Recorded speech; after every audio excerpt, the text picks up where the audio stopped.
क्या parliament constitution का कोई भी हिस्सा बदल सकती है? 1973 में सुप्रीम कोर्ट के सामने यही सवाल था। केस था केशवानंद भारती व स्टेट ऑफ केरला। केशवानंद भारती केरला के एक मठ के हेड थे। उन्होंने लैंड रिफॉर्म लॉज को सुप्रीम कोर्ट में चैलेंज किया, लेकिन सुनवाई के दौरान मामला सिर्फ जमीन का नहीं रहा। सवाल बन गया, क्या पार्लियामेंट को कॉन्स्टिट्यूशन अमेंड करने की अनलिमिटेड पावर है? इस सवाल का जवाब देने के लिए इंडियन हिस्ट्री की सबसे बड़ी 13 JUDGE बेंच बनाई गई। 68 दिनों तक आर्ग्यूमेंट्स चले। फिर आया हिस्टोरिक जजमेंट।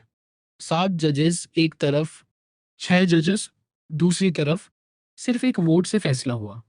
सुप्रीम कोर्ट ने कहा, हाँ, पार्लियामेंट कॉन्स्टिट्यूशन अमेंड कर सकती है, लेकिन कॉन्स्टिट्यूशन के बेसिक स्ट्रक्चर को डिस्ट्रॉय नहीं कर सकती।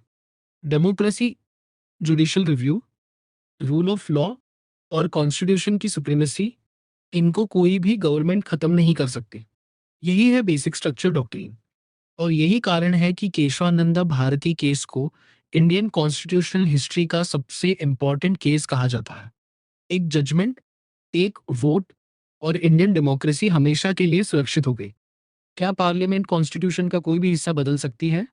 1973 में सुप्रीम कोर्ट के सामने यही सवाल था। केस था केशवानंद भारती व स्टेट ऑफ केरला। केशवानंद भारती केरला के एक मठ के हेड थे। उन्होंने लैंड रिफॉर्म लॉज को सुप्रीम कोर्ट में चैलेंज किया, लेकिन सुनवाई के दौरान मामला सिर्फ जमीन का नहीं रहा। सवाल बन गया, क्या पार्लियामेंट को कॉन्स्टिट्यूशन अमेंड करने की अनलिमिटेड पावर है? इस सवाल का जवाब देने के लिए इंडियन हिस्ट्री की सबसे बड़ी 13 JUDGE बेंच बनाई गई। 68 दिनों तक आर्ग्यूमेंट्स चले। फिर आया हिस्टोरिक जजमेंट।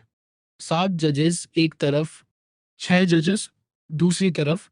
सिर्फ एक वोट से फैसला हुआ। सुप्रीम कोर्ट ने कहा, हाँ, पार्लियामेंट कॉन्स्टिट्यूशन अमेंड कर सकती है, लेकिन कॉन्स्टिट्यूशन के बेसिक स्ट्रक्चर को डिस्ट्रॉय नहीं कर सकती।